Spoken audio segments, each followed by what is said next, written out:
crashed into a tree shortly before 9 o'clock last night. She died along with the driver, 21-year-old Joshua Parks, and another 16-year-old girl. 2 others are in hospital. Andy Bevan can tell us more. Dozens of young people gathered this morning at the spot on Bromley Lane in Kings Winford near Dudley, where a horrific crash cost 3 of their friends their lives and left 2 others fighting for theirs. A 21-year-old man who was at the wheel and 2 16-year-old girls believed to have been rear passengers were killed when the Skoda they were travelling in crashed into a tree at the roadside at about 8:50 last night. The driver was 21-year-old Joshua Parks. A 3rd girl, also thought to be 16, and an 18-year-old man believed to have been the front seat passenger are in a critical condition in hospital. The road was closed for most of the night. West Midlands Police say their investigation is at an early stage and they're trying to establish exactly what happened and why.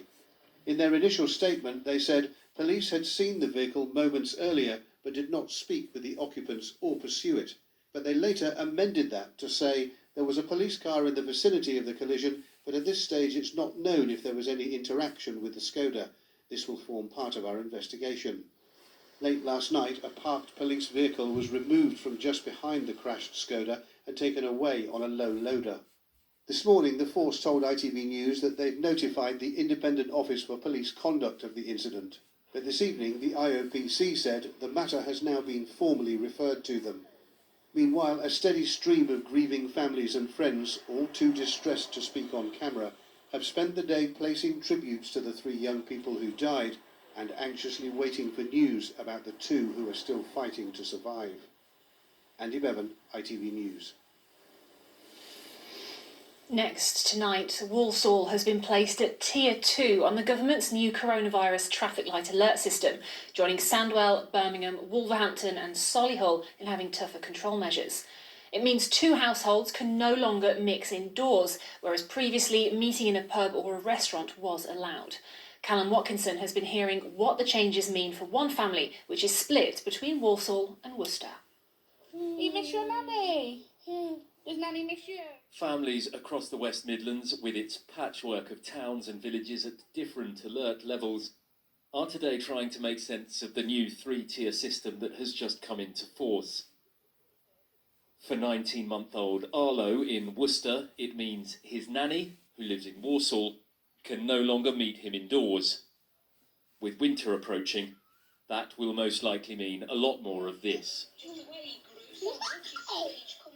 She missed Arlo walking and talking and crawling during the last national lockdown. She missed it all, apart from on video clips. Arlo is the youngest of the grandkids that she's got, so she's missing all the little bits that you'd normally get to see with your family. The new alert levels are meant to simplify local restrictions. The lowest level, medium, retains the rule of 6 indoors and out, and pubs and restaurants must close at 10 o'clock. At the high level, the rule of 6 applies outdoors. Household mixing inside is banned. At the very high level, pubs will close, though restaurants can stay open. We shouldn't be travelling out of our area, and others shouldn't be travelling in. Sarah's brother, Kieran, lives in Walsall with her mother. He has survived a brain tumour for 14 years, and Sarah says that time with his nephews used to give him strength. He's in the vulnerable category, that's why we're not breaking the rules as a lot of people are. We're staying away because it's for his health. We don't want anything further to happen to him. And I think it's hard for them as well because they like having the kids around. It makes you feel young again, doesn't it? The boy's other grandmother lives in Worcester, but is fearful of the virus and unlikely to stop by, even though that is permitted. Dad passed away a couple of years ago, so she's quite recently widowed. So I do worry about her mental health. She lives alone now, and she is very paranoid about it all, so it'd be nice to be able to see her more often. I'm of the school now where I think there's far greater risk of mental health issues having a lockdown, so I'm pretty against it, really. It's quite possible he speaks for many families as they contemplate a traffic light Christmas. Callum Watkinson, ITV News. The Mayor of the West Midlands, Andy Street, has written to the Chancellor saying he needs to give financial support to businesses, particularly hospitality, which are under threat because of the new COVID restrictions. When one restaurateur says social distancing, curfew and now this new ban is reducing how many customers he can have. Mark Goff reports. This restaurant in Birmingham is shrinking because with every new restriction, they have to reduce the number of tables and customers they can have. Social distancing rules earlier in the year meant they had to cut spaces by a third. These new restrictions, banning 2 households meeting indoors in hospitality settings, is equally damaging. From the 4th of July, the restaurant has gone down by a good third. Now, with these new restrictions, it's probably going to go down another third. So we're literally going to be hoping to break even at the end of each week, which is going to be devastating. First of all, we had social distancing, then we had the curfew, and now we've got this coming in. So we've already had a number of tables cancelled already because tables of 6 have cancelled. Other households that can't meet together like tables of 4. So this is literally the nail in the coffin of the hospitality industry. That's why today a letter from West Midlands Mayor Andy Street has gone to the Chancellor Rishi Sunak, saying the government needs to provide financial support to businesses, paying a greater proportion of staff wages, he suggests, and allowing local councils to give grants and interest-free loans to businesses.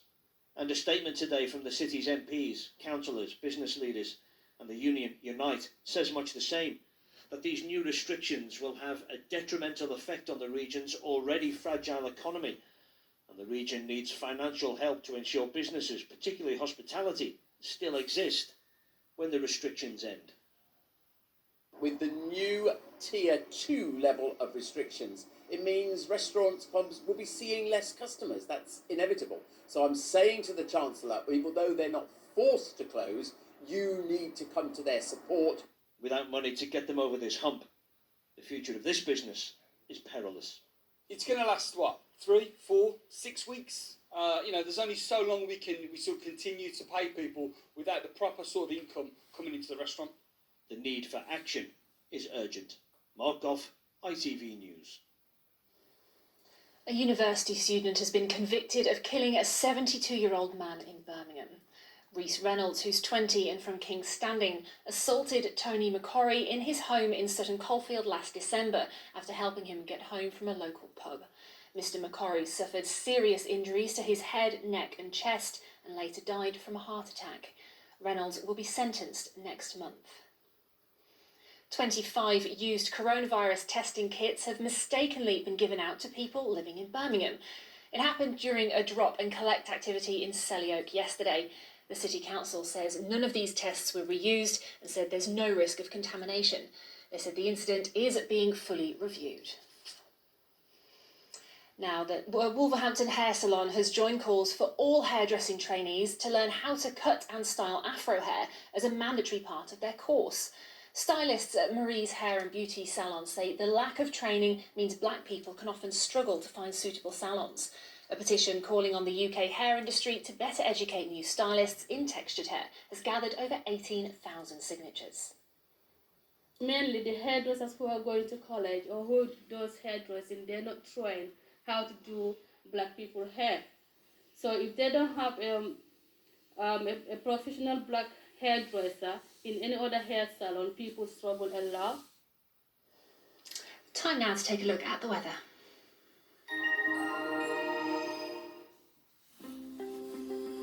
Making the most of it, whatever the weather. Octopus Energy sponsors ITV Central Weather. Hi, hope you're well. Thanks for joining me for your overnight weather story. Things are looking fairly settled as you're heading to the weekend. High pressure's continuing to dominate. In fact, it gave us those showers drifting in from the east coast, which we'll see on Friday.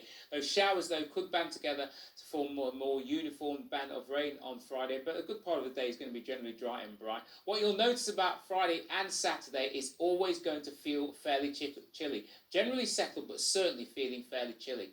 When it comes to our overnight weather story, again, it's that high pressure dominating. Clear skies is what we've got. Temperatures fall away.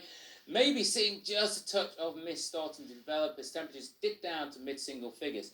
Now towards the east coast, because we've got that air coming in from the North Sea, it does contain some moisture, so you may just see a few showers there, as we do in the morning. Those showers in the morning drifting further inland by the time we get into the afternoon. But the start of tomorrow isn't looking too bad. It's going to be a chilly start, and any mist clears quite readily, but it's going to be a good-looking start, lots of way of blue sky. Temperatures climbing tomorrow to where they should be for the time of year, and I'm going to leave you with the summary.